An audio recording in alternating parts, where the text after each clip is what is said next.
I'm Mary Ann Hansen. I'm an extension plant pathologist with Virginia Cooperative Extension, and I work in the Virginia Tech Plant Disease Clinic, where we received a sample of late blight on tomato recently, and we've received several samples of this disease. And this is a disease that's caused by a pathogen called a water mold. It's a fungus-like organism.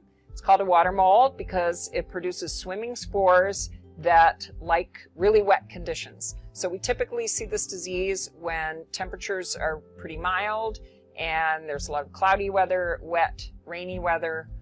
Then this pathogen can get around and the conditions favor infection. And what you'll see with late blight is these brown lesions on the leaves, and you can get similar lesions on the stems. You can get spots on the fruit.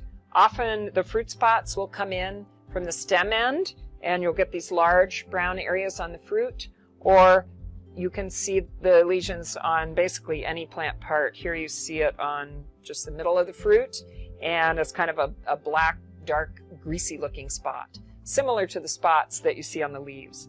As those leaf spots enlarge, they will blight whole leaves, and this pathogen quickly will blight the entire plant, and that entire plant can be wiped out in a very short period of time. This disease moves so rapidly that it can literally wipe out a field overnight, and that's what we saw with the sample that we received in the clinic from a grower in Wythe County.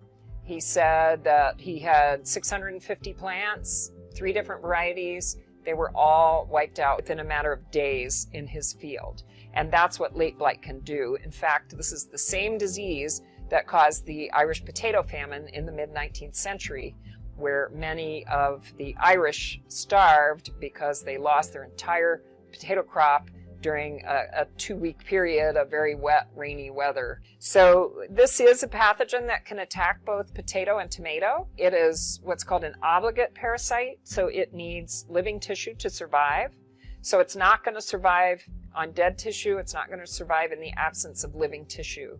And that means that if you've had your tomato field or garden wiped out by late blight, the pathogen will not overwinter on that dead crop debris.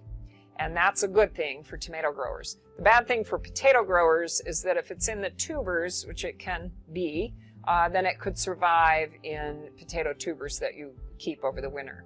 So you want to make sure you don't keep any living tissue of either potato or tomato around that could harbor the pathogen. And another place where you might have that is if you have a greenhouse with some tomato transplants. So you want to make sure you don't have the pathogen surviving there. Other ways to control the disease include resistant varieties, and there are several late blight resistant varieties of tomato.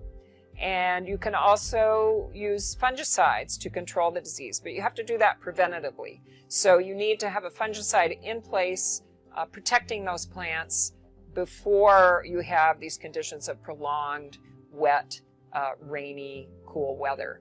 So keep an eye on the weather predictions and make sure you have an appropriate fungicide in place, and you should be able to prevent this disease on your tomatoes and potatoes.